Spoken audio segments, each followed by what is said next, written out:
확실히 외국인이 좀 들어오다 보면은 대형주 그리고 좀 지수 연동 종목 쪽으로 관심이 좀 쏠리기 마련인데 오늘 장도 그렇지 않을까 조심스럽게 좀 예측을 해봅니다. 지금 거래소 쪽에 탄력이 조금 더 붙고 있는 상황이거든요. 외국인이 또 거래소 쪽으로 매수를 유입시키면서 이런 분위기 슬슬 잡히는데요. 종목별로는 좀 어떨까요? 출발 업앤다운에서 종목별 대응 전략 세우겠습니다. 유한타증권 설릉역 지점의 박진희 부장입니다. 안녕하세요. 안녕하세요. 오늘 시장 특징 어떻게 보시나요? 네, 오늘 시장 지수 일단 지금 2,000 넘어서는 강한 흐름 보여주고 있습니다. 외국인들 거래소 시장에서 매수 이어가는 모습 보실 수가 있겠는데요.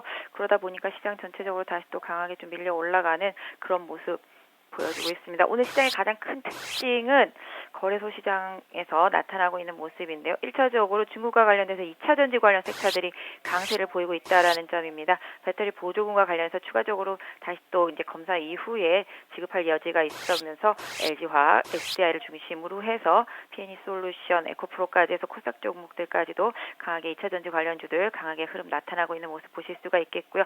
전날에 미국 바이오테크 관련주들 강세로 인해서 오늘 장 초반부터 제약 바이오 섹터주들 강세 보여주고 있습니다. 한미약품을 중심으로 해서 강세 이어지고 있는 모습이고요. 바이오메드도 좀 강세를 이어나가고 있는 모습 보실 수가 있겠습니다. 코스닥 시장에서는 지난주 후반부터 이어져 오던 장비와 부품주들의 강세 이어지고 있는 모습입니다. 그래서 부품주들 추가적인 상승 흐름 나타나고 있는 모습이고요. 장비주들도 오늘 강한 흐름 이어지고 있습니다. 오늘 AP 시스템, 테라세미콘 등이 좀 힘을 받는 모습을 보실 수가 있겠고요. 그동안 조정받았던 솔브레이 등도 강세를 보여주고 있습니다. 또한 화장품 섹터에서도 오늘 제닉이 순환적으로 돌아가는 모습, LG생활건강도 추가적으로 상승하는 모습 나타나고 있습니다. 전반적으로 조선 섹터가 일본에 좀 밀린다라는 뉴스를 등에업고 조정을 받고 있는 모습이고요. 유가의 하락으로 인해서 경기 민감 섹터들 건설, 철강, 조선 고르게 조정을 받고 있는 모습, 시장 강세를 보이면서 증권주들도 강하게 다시 올라오는 모습 나타나고 있는 것이 시장의 특징입니다. 네, 종목들 보겠습니다. 한미약품의 강세 흐름 나오고 있습니다. 오랜만에 또 4% 정도의 시원스러운 반등 흐름 보는 것 같은데요. 이렇게 되면서 의약품 섹터가 전 섹터 가운데 가장 강합니다. 한미약품 이제 좀 다시금 시세 분출 이런 기대하시는 분들 많으실 것 같은데 어떤 의견 주시겠어요? 네, 오늘 일단 지난 주말에 미국 시장에서의 유가 조정으로 인해서 그동안 조정을 받았던 기존의 주도주들이 좀 상승하는 흐름이 나타나면서 그 흐름 그대로 시장이 좀 이어가는 모습입니다. 한미약품이 신약 글로벌 이상 완료했다라는 뉴스와 함께 강세 출발했습니다. 일단은 상승 이어지고 있는 모습 보실 수가 있겠고요. 갭 상승하면서 60에서 올라탄 모습이기 때문에 추가적으로 오늘 저점권인 70만 원대 초반 다시 재이탈하지 않는지 여부를 보유하신 분들은 확인해 주실 필요 있겠고요. 추가적으로 상승할 때 직전 고점 부근인 73만 원 부근의 저항도 일단 좀 염두는 해둬야 되겠습니다만은 그동안 지수 상승에 대비해서 상당히 상승폭이 적었었던 제약바이오 섹터주들이 순환적으로 지금의 좀 틈새 장세를 이어갈 수 있는지 여부를 좀 더 챙겨보셔야 될 것 같습니다. 그래서 후발주자로 지난주에 종근당도 드렸습니다만은 이런 종목들하고 그 외에 제약바이오 섹터주들도 꾸준히 좀 관심 있게 보시면서 기술적인 좀 대응 이어가시면 좋지 않을까 싶습니다. 바이로메드는요, 이 최대 주주 유증 소식 나오고 나서도 잘 가는데요. 어떤가요? 얘기가 분분합니다. 150억을 이제 최대 주주가 제3자 배정으로 유상증자로 취득을 하게 되는데요. 13만 원대에서 산다라면은 물론 본인의 또 수익도 있겠고요. 그다음에 본인이 생각할 때 기업 가치가 더 이제 앞으로 좋아질 것에 대한 기대감으로 배팅을 했을 수도 있겠고, 일각에서는 또 얘기가 이제 라이센스 아웃 나올 때가 된 거 아니겠느냐라는 소문도 돌기 시작했는데요. 그렇게까지 해석하기엔 조금 무리가 있을 것 같고요. 일단 시장에 대한 우려를 불식시키기 위한 최대 주주의 포석이 아닌가라고 생각을 하고 있습니다. 일단 바이로메드도 당 초반보다는 탄력이 좀 떨어져 있는 모습이죠. 지금 저항대에 걸려 있기 때문인데요. 일단 그럼에도 불구하고 일단 지금 바이로메드 현재 주가 상태라면은 약 한 16만 원 정도 오늘 지지선을 설정을 해서 보유하신 분들은 좀 보유하시는 것이 좋을 것 같고요. 일단은 바이로메드 최근에 외국인은 조금씩 사기 시작했습니다만 기관의 수급이 좀 꼬여 있는 상태라서 이 기관의 수급이 좀 풀려지는 부분을 좀 더 확인할 필요는 있겠습니다. 그래서 단기적으로 16만 원대를 최대 지지선으로 설정을 해서 대응을 하시면 무리가 없지 않을까 싶습니다.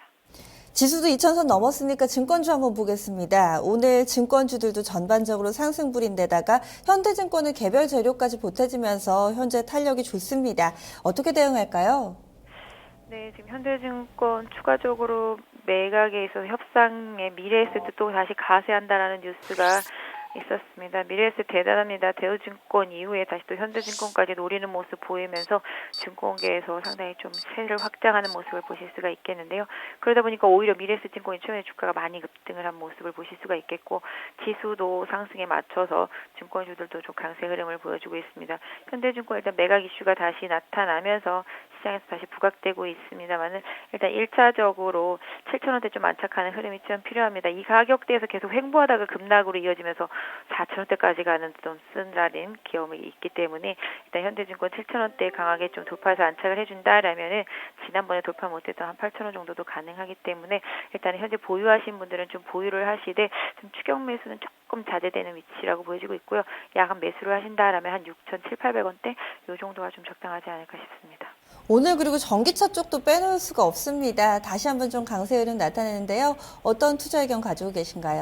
네, 일단 전기차 쪽은 넓고 길게 봐야 되는 섹터라고 보고 있습니다. 그동안 중국 쪽에 배터리 보조금과 관련돼서 시장을 좀 주도하던 흐름이 나타나다가 다시 또 그런 부분이 좀 어그러지면서 많이 하락을 했었는데요. 주말에 있었던 이제 통상무역 협정에서 일단은 다시 한번 성능 검사를 해서 뭐 문제가 없으면 보조금 지급하겠다라는 얘기가 있었기 때문에 이 부분이 시장에서 지금 강하게 부각이 되고 있는 모습이죠. 뭐 가장 큰 수혜라면 LG화학이라고 볼 수 있을 것 같고요. LG화학도 지금 32만 원대 넘어서는 흐름, 뭐 삼성 SDI도 조정 계속 강하게 받다가 10만 원대 강하게 다시 넘어서면서 10만 4천 원대로 올라서는 모습을 보실 수가 있겠는데요. 대형주들도 대형주들이고요.